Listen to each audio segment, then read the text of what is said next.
Hi guys.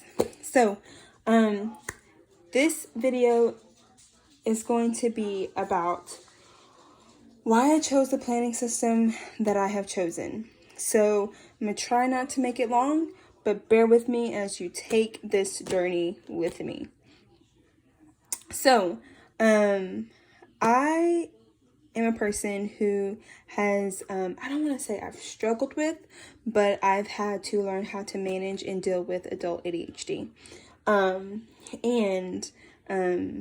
With that, realizing and recognizing the things that I need to put in place so that I can be successful.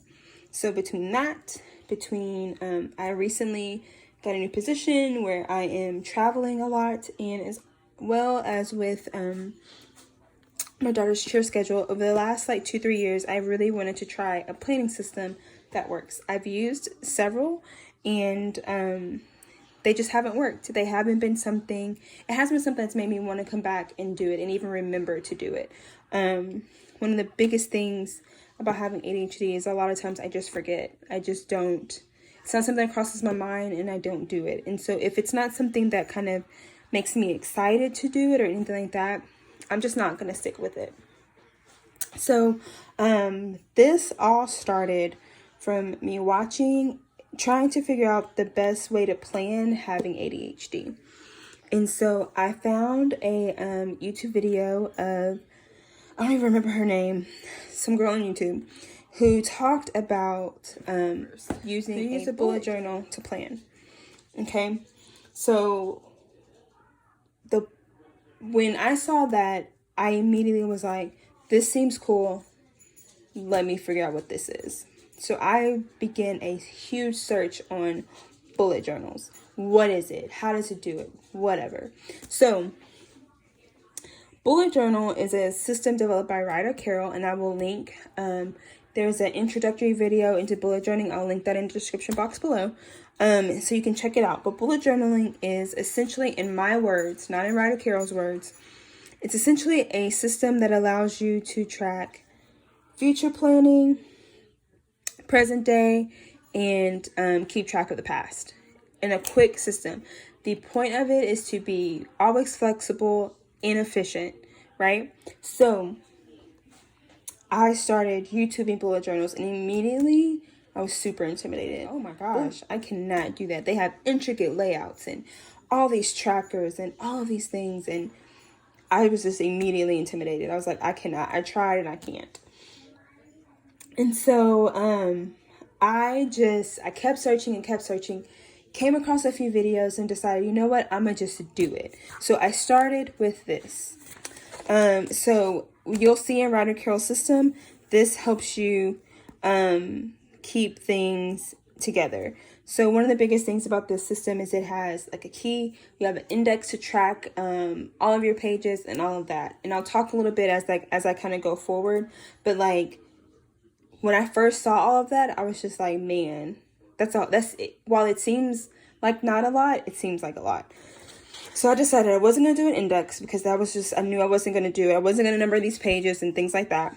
I developed a key that I thought worked really good for me, that I really liked. I'm a box person.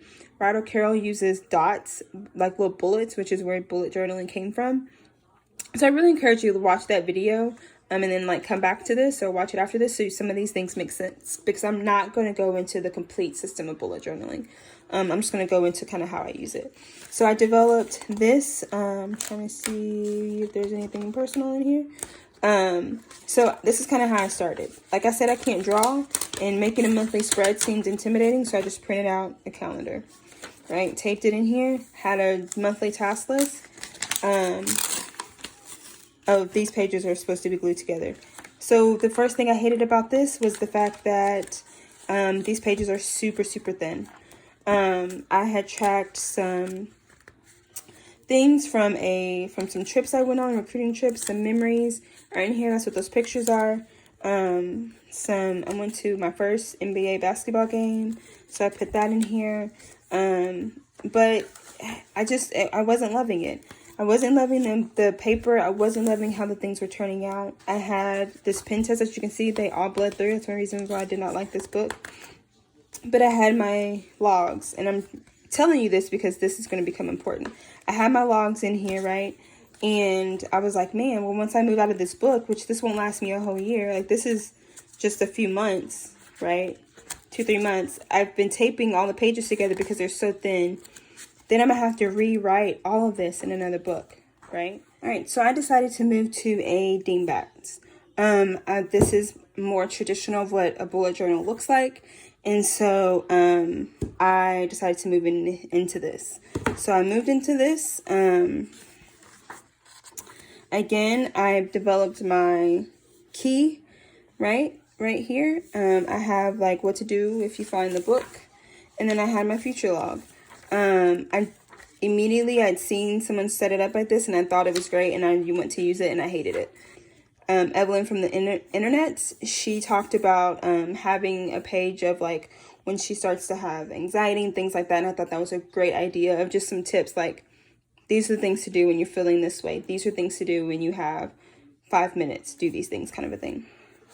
So I was going to start that. As you can see, I try to like frill it up. It looks horrible. I was going to do monthly gratitudes on one single page. I had this month laid out to do small tasks, and I had this month laid out to do big tasks. And I wasn't going to do a weekly spread because I just thought that was too much. I felt like when looking at other people's bullet journals and things, I was just like, man, that like weekly spreads seem like too much. I don't have that much going on every single week to make it to fill it up. So again, I felt super intimidated and decided, you know what, I'm gonna do it like this. This turned out to I didn't like doing it like this. I was then writing little like daily things on this page that I want to show it to you because it has personal thoughts on it. But on a page in here, I had some like personal notes. Like I was just kind of writing a sentence or two every single day. I think this page was like doodles. I cannot doodle. I really want to learn to draw leaves. But it was just kind of random stuff. And then I was going to start my next month, right? But as you can see, I stopped because 2 things. This felt really intimidating to fill up this whole book. It just did. I already wasn't loving it. I wanted to rip out some of these pages already. I just didn't like it. It would allow me to change up in the middle of the spread, but I don't know. I just wasn't. Again, I wasn't loving it. I did a pen test, and some of the things were kind of thin. I always do this in the back of a book, and I recommend you doing it so you just know what kind of pens look where, if they bleed through, if they ghost through, and how bad. But this still was very intimidating. I also really wanted to keep track of work. I had this one page kind of about a brain dump about work, but I was struggling because I wanted a place where I can write down my personal things, track my personal life, and not have to think about work, but also a place where I am at 9 o'clock at night when I'm getting ready to go to bed and I need to write down all the things I finally remember to do for work. I had a place to write that down, and I didn't necessarily want it to all be right next to each other. That is when I discovered a traveler's notebook. This right here, I love it. We've only been together for a few weeks, but I am loving it. I find myself, I look for it the first thing in the morning and I take it with me. It's traveled all over my house with me since we've been in quarantine. It hasn't left the house too much, but I love it. A little bit about a traveler's notebook. Traveler's notebook was developed, I think, I didn't really research it, but from what I've seen on all the other videos, the Traveler's Company is who developed the first Traveler's Notebook. It was developed in Japan, I believe, is where the Travelers, in Tokyo, is where the original Traveler's Company, it used to be called Midori, it's where it's at. The original size is this size. This is the original Traveler's Notebook size. So this size is called the regular. And the Midori cover is about this big. So that the insert fits in kind of nicely. As you can see, the covers that I'm making are a little bigger than this because I like to put several books in there. which I'll show you in a minute. And so having it wider, I can fit multiple books. That is what the original Traveler's Notebook is. It is a cover that you put inserts in. So we'll do this one. It is a cover that you put inserts in. It has these elastics here that you slide. You open the book to the middle, slide it in, and it stays, right?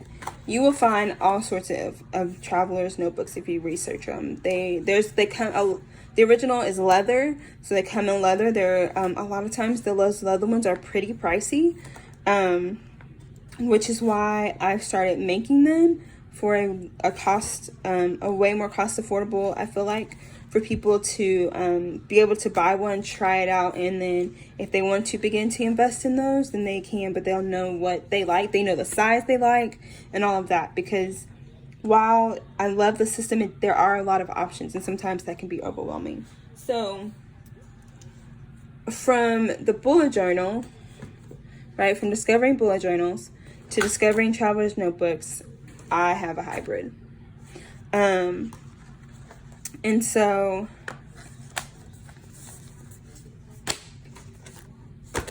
my hybrid allows me to plan like I want, have the things that I want to stay in here can stay in here, and the things that don't need to.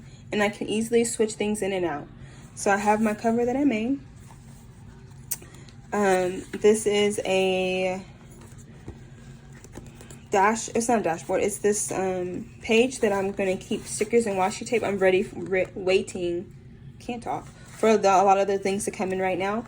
I have my life admin that I got from Evelyn. I just put it on the back of this. I had some scrap paper of what to do. This one is when I'm feeling overwhelmed or anxious, some steps to do.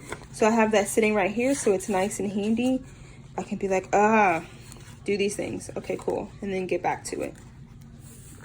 So I say mine is a combination of a traveler's notebook and a bujo, because what makes a traveler's notebook is this cover and these inserts. That's what a traveler's notebook is. You can literally put anything you want to in it. I use it as kind of my life. So I bullet journal into these things. And so here's what I use for my future planning. It allows me to take the bullet journal method and create it to be in a form and fashion that fits my life. And this is my future log. So I have all my things written out right here. And so as the time goes on, I can write in what's happening.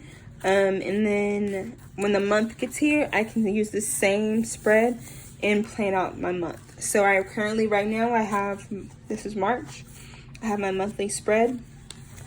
I have my gratitude, my goals for the month, the habit trackers. I may or may not always have habit trackers. It's not something that I know if I'm going to always do, but this is what I'm doing for my, if you look, you'll see a lot of people tracking mood and things. So I've been tracking my mood, my stress, and my headache.